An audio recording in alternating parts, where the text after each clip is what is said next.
Hey guys, and welcome back to Season 2 of In the Booth, where I interview voice actors and actresses of Machinima's, Fando's, Bridge series, and any online web series. I'm your host, JD Carr, and today we got two guests. I got Tara Izanami, known voice actor of Abridgers and Fandubs, and Stephen Hancock of the newly reformed Retro Digital. So, welcome guys. Oh, Hello. Yay. So, thanks again guys for taking the time out of your day to do this little interview. it's 8:15. Oh, I'm yeah, not of really doing course. Cool. Okay. but yes. Alright, so we're gonna start off. So, Tara, I guess give us a little brief description about yourself. Um, well, I have been a voice actress for about 7 years now. Recently, I have done a lot of abridged works, and yeah, basically just your run-of-the-mill abridged voice actress. Alright. And Steven, a little bit about yourself. Well, I was cinema director from 2007 to briefly, I guess, late last year. I don't do that much anymore.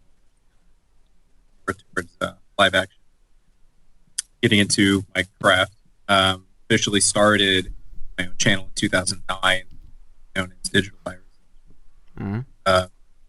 And changed my name to a more professional title, October. It's like freelance video work Alright, stuff on the site. cool. Okay. I guess I'll add on. So I started kind of getting into the film craft back in 2005. Started working on videos on YouTube back in 2007. I discovered you use video games as visual storyboards for Machinima, and then I officially made my own channel in 2009, Digital Virus Screen. And there's a lot of people, but as now, not as much as it used to be. And then started going to full-time freelance video work and other stuff on the side. July of last year, changed my name to a more professional title, over to Retro Digital. Alright. Because, I mean, you can't like go around being like, "Full Virus Entertainment, who made that up, a 13-year-old?" You know what I mean? Yeah. So, which is now in the process of being trademarked. It's nice. Alright, cool. Nice. So anyways, back to you, Tara. First question to you is, I guess, what got you into voice acting, or I guess acting in general? Well, I was 12 years old and I first started getting into anime. Mm. And it was I was watching my first anime series that wasn't just something that Cartoon Network played. And it was only in Japanese. So I decided that I was going to take the initiative and dub it myself. Which one was And this? Mermaid Melody. That sounds familiar for some reason. about about a group of mermaid princesses who sing the villains into surrendering. Oh god. It's It sounds pretty rad. yeah. I'd watch that. I loved it. 12-year-old me was into the mermaids. But I after I ended up dubbing it, I ended up publishing it to YouTube, and it's still on there on an old account. God Nice. forbid. Well, Um, Would you care to share later? yeah. I want to see this okay, okay. But then I found out that other people actually did this, so I started getting involved in the fan dubbing community, and then it was around this time that I first saw Yu-Gi-Oh! The Abridged series, too. By Lil Karibo. and yeah, Ah, I actually got to meet him. He's an awesome dude. He really inspired me to keep on voice acting. nice. And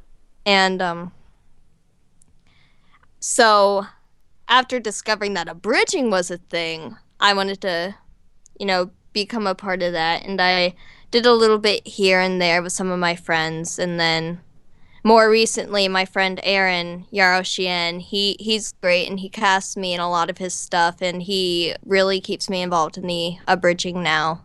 And I've gotten offered more parts because of him, and I've worked with new people more than I have in my whole time voice acting in the past 2 years than ever. Mm-hmm. So, yeah, that's how I got into this, and I enjoy it a lot. All right, nice. Now, Steven, you, aside from directing, you sometimes tend to voice act in your own projects from time to time, so I guess what got you to pick up a mic? As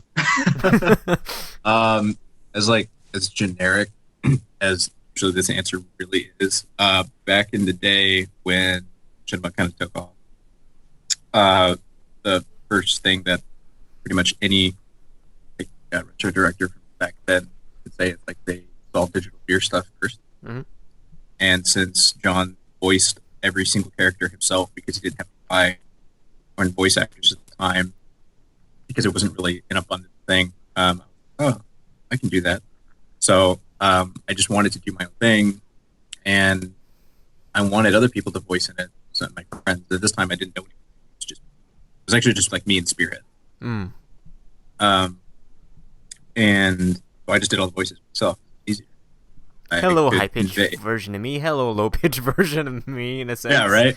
Well, actually, it's like it's a lot more natural than you would think. Like talking. Yeah, you're talking to yourself, but I mean, you're able to convey exactly what you have in mind for the way the characters talk. Yeah. Whereas, like, you have to direct a voice actor. So for example, like, whenever I had Tara voice in Lure a few months ago, like, we did what, like 5-6 takes of each line that you had. Because I was like, no, you got to do it like this. You got to do it like this. It's like, whereas if you just voice things yourself, typically it's only comedies that I would do that. Like, you just have to do it in one go because you already know exactly what you want. Yeah. So that's kind of what. And then when I started getting to be more abundant, well throughout the Halo community, kind of a thing at the time, like more voice actors started in my path. So, all right. Hey, come voice for me. Yay. And then the only thing I usually start doing, I would just do cameos in my own stuff, or the only time I would actually truly voice in something is if it was like comedy related. The Hub, or the Odds Basis was John's series, and things like that. So typically I have more, I can do action or serious, but I prefer to do comedy because I think it's because I have like a very sarcastic tone. Like naturally just to my voice. So I think I could kind of pull that off a little bit better. Yeah. Serious. Speaking of casting, so I guess what's your process of casting voice actors and actresses for roles, Steven? It's more or less, and this kind of like, I'll go more into depth with it, but I mean, like, to sum it up, I just like people that don't suck. So I have a very elitist attitude when it comes to quality of things, depending on what I'm able to work. All right. So whenever I hear someone, like, all I have to do, I just have to hear your voice, and that's really it. So I mean, like, let's say for example, like, I could probably like hear Tara do one line, like somewhere, like in some random skit. It could be like a small ass role, and be like, oh, I want her, like that, because like if she's directed properly, you could be in some really awesome roles. The same went with like one of the communities, like I would say most used, Daniel Hodge back in the day. Oh yes. I heard him in Rise of the Spartans, and he was like a minor. Well, he wasn't a minor role. He was just like, oh, he's just an elite, but his voice has such a huge range. And when I talked to him, I was like, why isn't anybody using this guy? I don't know. So I mean, I used him first. I used the living shit out of him because this guy a lot. So it's more or less, I have a set of ground. Obviously, I'm not going to choose like 12-year-old. You have to, be in your late teens or sound like an adult. Mm-hmm. You have to use some form of condenser microphone, something quality, PC mics, built-in mics, or any kind of stuff. Yeah. Things that allow me to play around with the audio later in post-production. Yeah. And manipulate it in any way that I want. And also, your acting capabilities, and whether or not you're able to listen and receive specific instructions. I really like voice actors, right? I have to tell them things. But I think that happens whenever I for so long. So River Knopf, for example. Oh, yes. Made a lot of stuff, and I've been working with him just back in 2011. Nice. So we've known each other forever. Whenever I write something, I will write a character with the intentions for the specific actor. For that specific actor, because I know that specific actor can pull off that specific. So when I was writing Agent Sato, for example, the Titans, for any person that has a very explosive attitude, or as like very contained person, but have a very crazy attitude later on and be very violent, I will always cast River because I know he can definitely. So that's kind of the process. I write thought of, I can see this voice actor or actress doing this role, and then I work around like the dialogue based on also how that specific actor talks as well. That's why I like to get to know them, talk with them, so I can kind of see like what kind of natural dialogue they have, and then it also allows me to kind of work with them easier in terms of like, them a certain way, or how specific I have to be with them for certain, and then I immediately get what I want because like I said, I know what I want, and I'm going to lead this for quality, and I want to get what I want. So I try to take as many steps as possible, no matter how thorough it is, to achieve that, because I know a lot of people I have in my contact list under voice actors, they have the talent to deliver what I want, and possibly people as well. All right, cool. All right, Dara, back to you. So, actually, no, this is a question for the two of you. So, do you guys prefer live voice direction, or, in case if this ever happens to you, Tara, the director just gives you the script and is like, okay, just here's a couple notes and just go off with that? Okay, I started out with the directors just giving me the script and saying, okay, just do this. But since I started working with directors who do it live, I actually prefer that a lot more. Nice. That way you always know what they expect and what they want from each line, and it makes it so much easier. All right. How about you, Steven? For me, it's it's a little bit of both. So if I know the voice actor or actress well enough, I already know how they're going to perform, so I can just send it to them, and usually immediately expect, oh, I already know about it, say no, because they know me too, so they're like, oh, they know exactly what they want, and it also kind of depends on how descriptive you are in your script. I like to put in like little parenthesis, like angry or anything that's making a basic example. I'm pretty specific on how I want the lines to look. Usually, something that and read into it, I get what I want. But I do prefer live direction most of the time if voice actors or actresses are available, because it's you not only build kind of that work experience, like relationship, but you're also being able to like get a feel for like how far you can kind of stretch out like your production and kind of test out and see like, hey, we say like this, All right, and you try it with this way, and it also kind of helps like for the next time whenever you describe something to them, you can always refer back to how you described it last time. They can refer back as well. It's like, oh, just like that. Okay, I can do that. So that also. I gotcha. All right, so let's see. Back to you, Tara. So, from when you started till now, what has been your favorite roles to voice in? You guys made as you want. Oh, gee. Um, it's a tie between two. Oh. My very first role and my most recent role. My very first role, um, when I went ahead and dubbed Mermaid Melody myself, I actually ended up being cast in a fan dub with other people.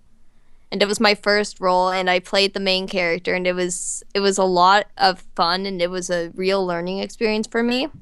So that is one of my favorite roles, my very first one, and my most recent being Hestia in How to Be an Adventurer, Adventurer. aka Don Machi Abridged. Yeah. I actually watched the episode. It was hilarious. Oh Man. god, I love that character You, so you, you, much. you did well with Hestia. Thank Oh my you. god. Someone actually added a beat to me screaming "I smite you." Oh my So god. that's the coolest thing that's happened so far in my abridging career. Wow. Alright, let's see.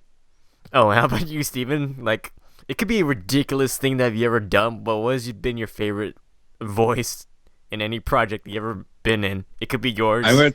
It could be I anyone would. else's. I'm gonna probably have to refer to mine because I don't really voice act in a lot of other people's things. The Yeah, only don't the only worry. time I actually voice act in other people's things is like within my little inner circle. So like Dave or John, Mm. Matt. I don't really usually branch out of that unless. My favorite thing was probably the string of satire videos I did from Wow. mid 2014 to mid 2015.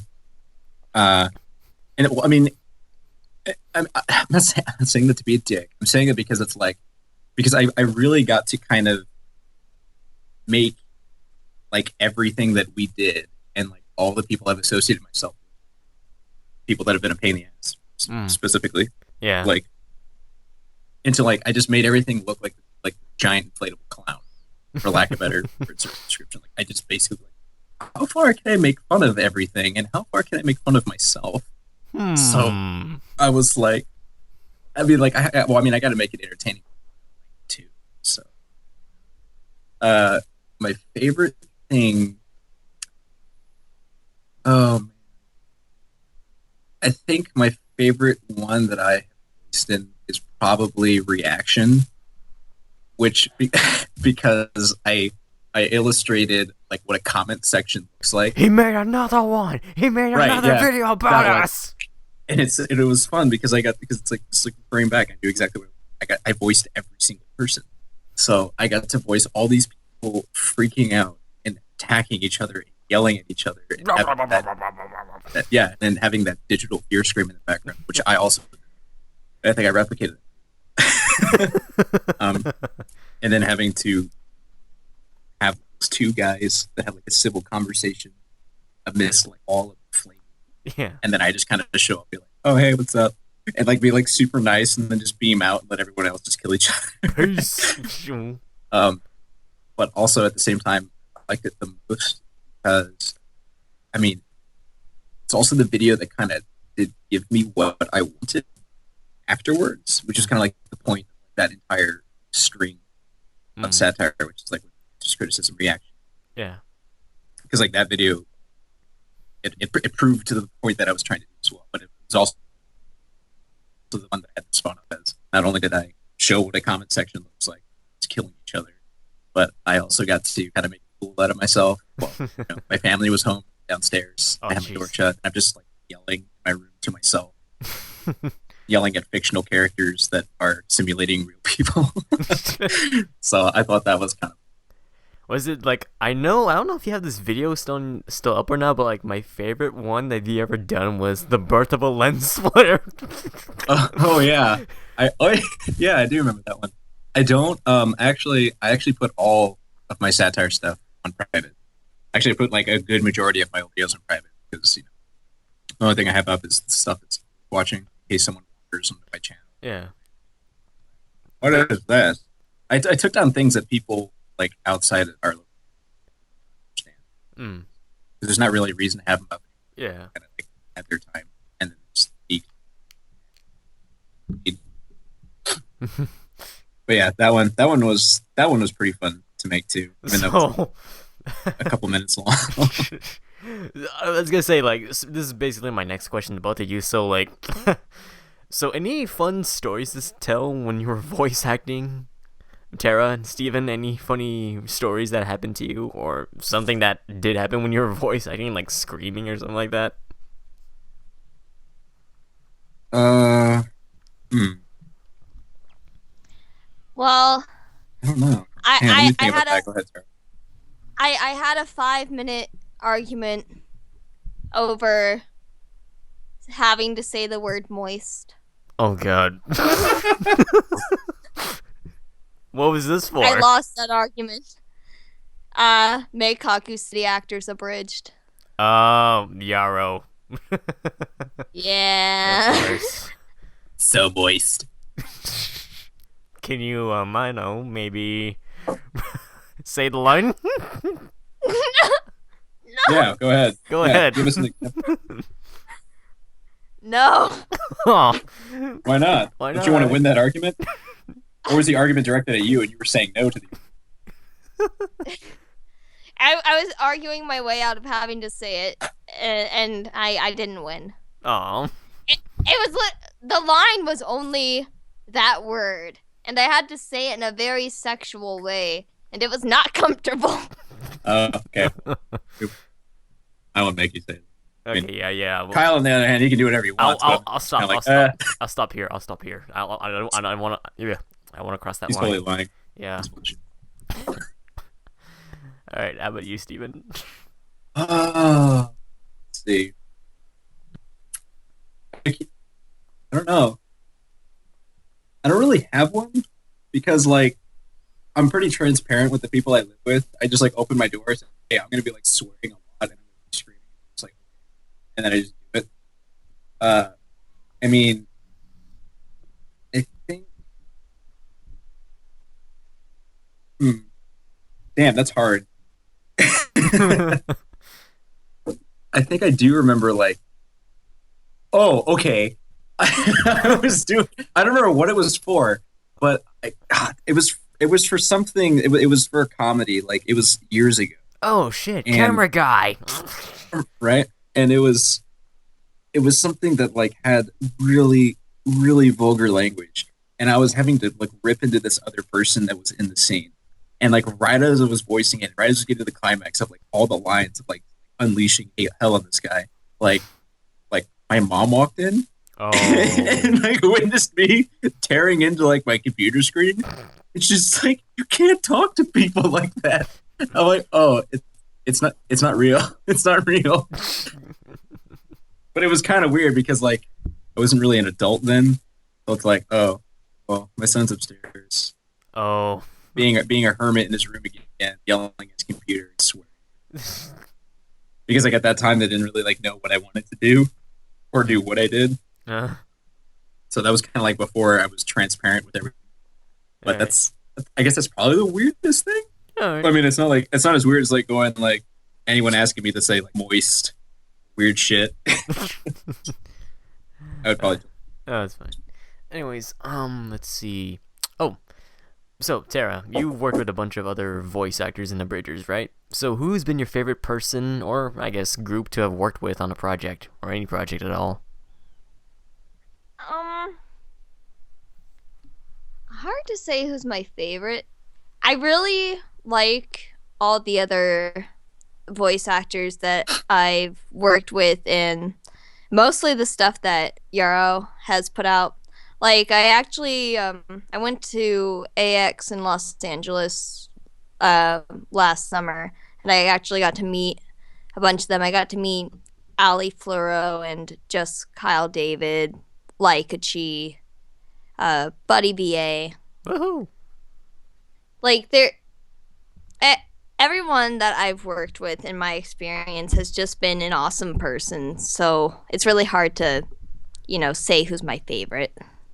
Because most people in the abridging community you'll find are decent, outgoing, friendly people. Nice. I remember I saw that Vegemite video that I forgot who was Transforming Morpher. Transforming Morpher, yeah, with the Vegemite challenge and all that stuff, yeah. Speaking of which, how was that Vegemite? I didn't finish that video. It was good. I was like the only one who liked it. Everyone else was like "Ugh," and stuff. Yeah, everyone else was taking huge spoonfuls and the Vegemite, and it was like, because it tastes like really strong, kind of like beefy. But if you just take a little bit, it's really good. All right. All right, Steven, how about you? Who's your favorite voice actor to have worked with on all your stuff? You can have multiple if you want. When I first started, Jason Axelrod. Yes. Jason motherfucking Axelrod, because that guy had like the greatest voice ever. And then he just fell off the face of the earth because like that virus that was going around that was like blowing people's hard drives up, like got his computer and like he just disappeared. Like no one ever heard from him again. But like he was always my go-to guy for Daniel Hodge just kind of fell in the lap like a year and a half after that. But Jason Axelrod was probably my favorite go-to dude actor because like, and plus at that time, like all I did was just like shut up my epics. That's all I did. It's just direct that. It's just like, how much crap can I fit into the screen and pull up and make it look awesome? Like I need someone that can voice and make it even awesomer. I'm like, who is it? Jason Axelrod. Definitely Jason Axelrod. Jason Axelrod. I was always hit that guy. And then after that, probably after Jason disappeared, probably Daniel Hodge, because Daniel Hodge he's probably voiced in stuff. He's literally every single every single he literally is. He's literally in every single one. I mean, except for like most of my recent ones, because it's when he started doing. He started doing professional work. Yeah, and he got busy. Which good for him. Yeah, I'm good. I'm glad yeah, he's moving on. He didn't really want to do Machinima. So right now, I don't really blame him. Yeah, he grew up. Hey, if you want to pay me though, wink wink, I could still do it for you. Yeah, wink wink. There's $20, bro. No, obviously. But Daniel Hodge, Jason Axelrod, because I only work with Jason Axelrod. Nice. And now like your half third a one year. Yeah. Yeah. Oh man. As far as like, how about voice actresses? Actresses.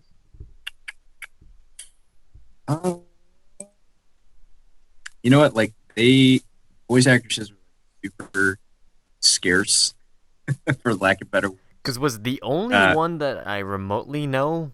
Well, I don't want to say it because she's been in everything. Not Olivia, but that's one. But like, I'm trying to remember her name. She was Alex. Key. Not Alex. She was Key. Holly Linden. There we go. Holly Linden. Yeah, he was actually voiced by 3 different people. First it was Alina, then it got her. I was gonna say, Alina, Can you tell me like how you stumbled from one to another for Key, another voice actress? So back in 2012, still relatively known. So I always hit people like, just like say, hey, this girl, and like during that time period, any girl that was acting was good. Period. That was just like the rule. Hey, I'm like, all right, cool, Alina, and then she just like plop dropped out. She started. Well, I mean, like she just stopped. Sticking to deadlines. Like she could not keep up with the deadlines. So I just replaced her. I replaced her with Alexandra. All right. What's her name? Got her. But then Blue Snowball broke. So I didn't have a voice actors again. I was like, what do I do? So I went on a voice acting. So someone's Hollywood. I kept her. And she was mainly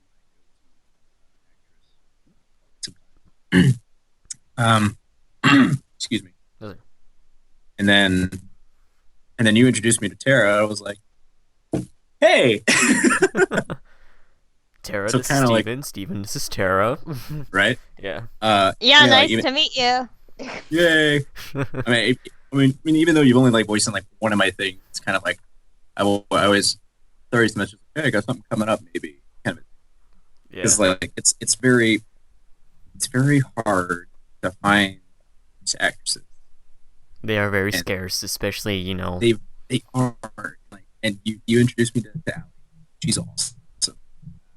Yay! She was gonna voice do stuff in school. It's like so. Yeah. And then there's like a handful of other ones that were always just like so freaking busy. I'm like, oh my god! And I had already used Alex of Mm. Was because like no offense, but she's no offense she's to everything. no offense to Olivia and Alex and sometimes and Liz, because they're the only three that are like in every single thing. Like everyone is using them. Same goes with Fairfield, because everyone's using Fairfield in every single thing. I'm like, okay, hang on. Let's be clear on the Fairfield part.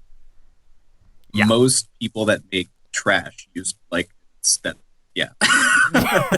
Like in the amount of good things that he's in is very like that's the stuff you watch. That's the stuff you want. Yes. I mean, call me an asshole. That's how it is. Assuming. No, you're good. You're good. Like you're fine. I'm just telling the truth. I'm pretty sure a lot of people would agree with me. But you're not wrong there. You're not wrong. But no. I mean, like Fairfield, he's another two, definitely, because I mean, he has very quick line delivery, very professional. You know. Yeah. You just have to tell him. Very reliable. And he gets it to you. Nice. Like the first try. But as far as like go-to voice actresses, I kind of had originally. First it was Alina, then it was Sandra, then it became Holly Linden, Alex, children. Nice. And kind of towards my decline, cinema. No offense. You're still gonna need Tara. some. You're still gonna need people to do voiceovers from time to time. And I would always shoot like you, Tara, a message. Hey, you want to voice something? Hey, I'm working on something. What's up? It's just like things like that. Yeah, wink, wink, nudge, nudge. Yeah, it's like I need someone that doesn't suck, please, because like it's like as everyone else that I know, it's either they're just, like lost complete interest, it got really bad. Got like super busy. So yeah, so kind of like voice actors, it's like it's a hit or miss. Usually it's kind of like all over the place. But I don't know. I kind of tried to keep everyone down. Yeah. Who's gonna stick with me in the long? Yeah. All right, back to you, Tara. So speaking of which, here's a fun question for you. So, like, you've seen a lot of series stuff, right? Like, you know, anime, cartoons, and web series and all that stuff. Yeah, I've been binge. And Tara, Yeah. and you, Steven. So Tara, who would you say would be your favorite voice actor or actress? Oh, you okay. got multiple people. You're gonna hate me. Go for it. Actually, I don't know any of their names. Just go for it. Go for it. We'll say something. I would you know what? I would probably have to say this is probably also super generic. Oh yeah, I forgot to put games. Video games. The guy that voices Kirito in Sword Art Online, because I've heard his voice everywhere. Oh, he's what's his name? He's everywhere. Bryce Papenbrook. Right. Bryce Papenbrook. He is in everything everything I've watched. Yeah, he's all over. And I know him as Naegi from Danganronpa. Attack on Titan. The anime. Oh yeah. Wait, is he is in that? He's isn't Aaron. he? Yeah, He's Aaron. Yeager. He's Jaeger. He's the Jaeger. Wait, we're talking about Attack on Titan. Yeah, but like he. Oh, I haven't watched Attack on Titan. But Danganronpa I watched. Which character was he? He's the main guy. He wears like a hoodie. Oh yeah. Oh wow, yeah, you're right. You see, like he's in everything. He's become so freaking abundant that you don't even realize it until you look at him like, wow, that's that guy. Is that guy again? Yeah, it's like it's that guy. But like but that's also kind of a good thing because he's like one of those that has a very wide range. Yeah. He can voice anybody. Probably why he's in everything. But also like even whenever it comes to like serious stuff, like he really does perform really well. Like especially like he like voices Kazuto, and especially in the second season of Sword Art Online, that whole death gun shit. Oh, yeah. I don't know if anyone here has seen the second season, but like Yeah, I've seen it. in the English dub, obviously, Yeah. he does a pretty good job whenever it gets to like super serious parts. I mean, selective scenes, obviously. I just started laughing when he did his girl voice. I was like, what? Oh yeah. Wish me luck. But no, like towards the end, like where he saved what was her name, Sinon, in her apartment. Yeah.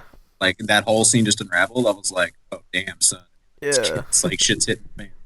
Like it's that kind of stuff. Yeah. So I mean, I would probably have to say so far, probably that guy.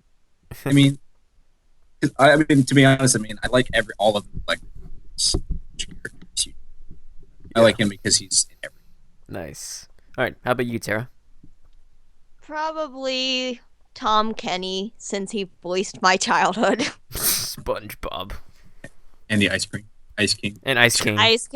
Ice King, dog and cat dog. Oh yeah. Didn't he voice? Oh, he did. Mr. Jellybean in Rick and Morty. Oh yeah. Just let it happen. Oh my god. And the pencil. He was pencil guy. And the mayor in Powerpuff Girls. Oh yeah. I'm trying to think of another one. Oh yeah, he was. Powerpuff Girls. Let's see. I'm trying to remember. There's another. That's another guy that's everywhere. Nolan North. Deadpool. He plays Deadpool. I'm trying to think. In like the Deadpool games. Deadpool games. Some Deadpool cartoons. I don't know. Steve Bloom. He's a Wolverine, and he's that robot guy on Toonami. Tom. Yeah, Tom. He's Tom. I'm trying to think. See, only a '90s kid would know that guy's name. Yeah. Let's see. I'm trying to think of another guy. Tara, help me up here. I'm trying to think. Who else? What's his face? He was on Futurama. Oh no. Oh, I know who you're talking about. Billy West. Billy West. John DiMaggio. And John DiMaggio, yeah. John DiMaggio. Oh, I love him. Oh, how did I forget about him? He's so good. Yeah, these are like all people that have like ridiculous voices. He was a really good Joker. Oh, and Mark Hamill. Under the Red Hood. Oh, Mark Hamill. But he's just... I love how he goes from being Luke Skywalker to being a great voice actor. Yeah. Yes, the Joker. And what's his face from regular show? He's what's his name? Benson. No, he's not Benson. He's the guy that walks on his tippy toes. Skips. Skips, yeah, he skips. Man, he's in everything now. He's also Jake the dog. And Jake the Jake the dog. Trying to remember. There's a couple of others I'm thinking. Bender. It's kind of hard to believe. It's hard to Bender. Bender. He's Jake the dog. Bender, like, Jake the dog. He's a sympathetic person, and then he's a robot that's his whole. Oh man, what's her face too? She's in everything as well. Gray Delisle and Tara Strong. Yeah, those both two. Of them. Who's the girl that voiced Starfire? I forgot her name, but she plays a bubblegum queen, bubblegum princess. She's in a lot. It's hard to say her name. This is so bad. I don't want to look. It's Hidden Walsh. Hidden Walsh, okay. Yes. Oh man. She's got a very distinct voice. Yeah, distinct. Like you can pick it up and it's like, oh, I know what that is. Yeah. I'm trying to think of another one. What's his face? It's just obvious. Of course. Hmm. There's another one. How about the guy that voices Goku? Oh, Sean Schimmel. There we go. Because he's just Goku. Yeah. Oh, so apparently I was watching a video on one of his panels, like a known voice actress that does the young Trunks, because she said like apparently one day he plays a prank on like everyone in the entire studio. So one time, because you know how in those studio booths, like they're so tight and compact, like it's hard to sometimes heat it up or cool it down on days. So one time I guess he finished his lines, and then supposedly he did something in the booth and he quickly left the door and closed it quick. And so the voice actress who did Trunks, it was her turn to go inside the booth, and all of a sudden she smells farts. And so he farted in the booth and he quickly left because he knew that it takes a while just for the booth to air out. And so like for that entire session, that voice actress had to deal with his fart while voice acting. It was hilarious. That is evil. I mean, I'd probably. What was his face? Oh, Troy Baker. There you go. I'm trying to remember. That was him. Troy Baker. He's in every video game now. What is it? Joel, Last of Us, BioShock, and a bunch of others. Oh, man. Crap. Uh-oh. Tara, you still there? I think we lost Tara. No, I'm here. Okay, it's because you weren't speaking. That's why. Sorry. Okay, so let's see. So back to the Q&A thing. So this is for both you and Tara. Yeah, this question is to both you and Steven. So where do you guys see yourself 5 years from now? Starting with you, Tara. I think that I'll be, setting up in my chosen career field, which is software development. But I like to think that I'll still keep up with voice acting as my hobby 5 years from now. Mm-hmm. I mean, obviously, it'd be a wonderful thing to do it professionally, but I'm happy continuing on with it just for fun for some years to come. All right. How about you, Steven? Where do you see yourself 5 years from now? Well, let's see. Be 28 by then. Hopefully I should be in Los Angeles at some point, doing a lot of video work, specifically on film. As of right now, kind of like just leading up to that. Like in my head, my plan is like playing a film on the silver screen in the 30s. So if it happens sooner, cool. I mean, it's any line of work. It's kind of all here. Really, the show we're working on, it either will or won't get picked up by Netflix. It does. I mean, working on that then, or working on a movie, like pretty much anything. But definitely, it'll most likely be involving film, being involved in that industry. So Yeah. probably commercials. Sure, I honestly can't tell you, but I will most likely be out west by that time. Nice. All right, cool. So good luck to you on that.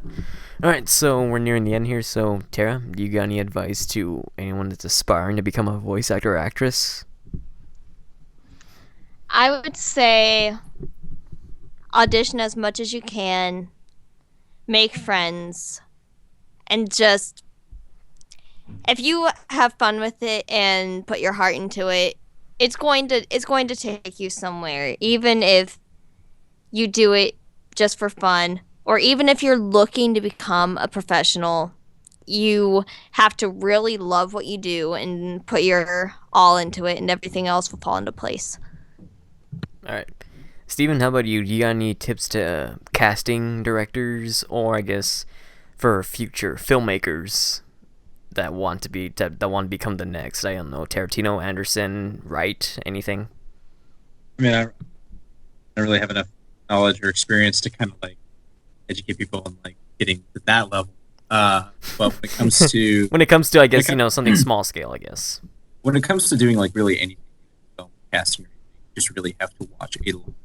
And I'm not saying like watch Michael Bay movies and just like movies that are for stupid people. Watch intelligent. Watch like movies by Martin Scorsese, David Fincher, as you said, Christopher Nolan movies, things like that. Things for Paul Thomas Anderson or Wes Anderson, like all different directors that are known for their style and casting and the way the characters are written. The more movies you watch, the more you have the understanding of how the mechanics of the art works. Because I mean, a lot of it also does go in casting. Something like as I was explaining earlier, you have to know like who to cast for that role. You just can't cast anybody. It has to be someone that fits that particular role, that fits it because of what they're able to do and how to flesh out that character. When it comes to filmmaking in general, if you can't take criticism, can't take people, always telling you can't do that specific thing, or like, for lack of better words, if you can't take the annoyance haters, it's not for you. Like you might as well just find something better to do, because that's all it really is. That's all it is.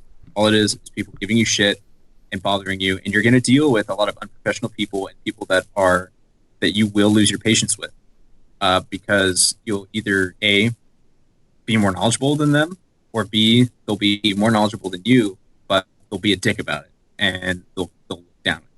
So if you're not able to deal with that or put up with it, it's not something for you. But if you are, keep pushing through it. Do what you want to do. Do not necessarily really give a shit about what people say, think about you. Yeah. I mean, if it's a credible source, like if it's a person that is genuinely giving you like full-blown constructive criticism, and when I say constructive criticism, I mean criticism from someone that is credible, like someone that knows exactly what they're talking about. Some random person can give you constructive criticism but not know what they're talking about. But someone that does know what they're talking about gives you constructive criticism, absolutely take it and factor it in as a learning experience and adapt to your next thing. Just keep doing it. Don't let small crap bother you because it's stupid. Because it's just like writer's block. If you let small things bother you, if you let someone says you can't do this bother you, then you're just gonna be sitting there with a blank page and you're never gonna do it. So, and you don't have to worry about equipment. You don't have to worry about anything. Have is fine. I mean, you can get super basic photography equipment, Canon DSLR. Great. There have been movies that have been shot on iPhone. Granted, they have pretty good lenses to go with them, but I mean, it's been done. You can do anything. But when it comes to like film in general, I would recommend people starting out photography, so you can learn how to capture a moment in a single image. Because like if you're able to make a single image speak 1,000 words, you're on your way. While also simultaneously studying how film works. It is more complicated than just pick up a camera and do something. You do have to have some knowledge and know what you're doing whenever you do it. It's not like Matt Damon made Good Will Hunting. They had experience before they made that. So it's who you know at the end of the day, not what you know. But I mean, as contradicting as it may sound, also want to be knowledgeable in your field. Try to be well versed, figure out what you're good at. If you're good at visual effects, go into visual effects. If you're good at being a director of photography and in visual storytelling, go into that. If you're good at managing people, if you're a people person, you're good at conveying, your vision, go into being a director. But everyone wants to be a film director. It's stealing film, but not everybody does it because it's very saturated. A lot of people suck. So you have to do something that makes you different from everybody else. You have to do something that is unique to you. You have to do something that's also good for you at the same time, but you're also reflecting and making impact on people around you. So to sum it up, because I feel like I'm going off on a tangent, Oh, you're good. just keep doing it. Just do it as much as possible. Go out and just make stuff. It doesn't matter. Just make things, learn from your mistakes, and get better. That's exactly what I do. And then it's very hard to explain because anyone can just sit there and be like, it's easy, just don't suck. But the way to not suck is to keep working what you want to do. And the more you keep doing it, the more you learn from it, the more you get better at doing it. And then once you do that, you'll come into contact with people, make friends. You want to surround yourself with people that also do what you do. So then you have that support and you have those resources. And you just get connected. Join a local film group, film commission. Every city usually has one. Get involved in that. Go to meetings, meet up with people. I mean, you don't have to and you don't have to pick people that are bad at acting. Just pick the good actors. Be friends with them. And don't be friends with them for the sake of I can use it. Be friends with them because you genuinely want to be friends with them.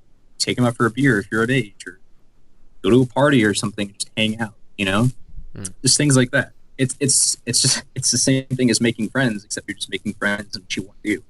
And you surround yourself with people that want to do what you want to do, you'll become more invested and more motivated to it, which will also but it's not something you do overnight. It is a lot of work. You have to dedicate yourself. You have to dedicate to something. So it's just keep doing what you're doing, learn as much as you can, make as many friends as you can, and at the end of the day, do what you want to do in that field, but always accept criticism. All right, wise words from the both of you. So this concludes this episode of In the Booth, Season 2, Episode 1. So Tara, Steven, I want to thank you guys for joining me on this episode. Having me. Yeah, of course. It was a pleasure. Nice. It was awesome. Nice. All right, so I'll see you guys next week when I finally get Brandon in here. Brandon Wee. So yeah, see you guys. Peace.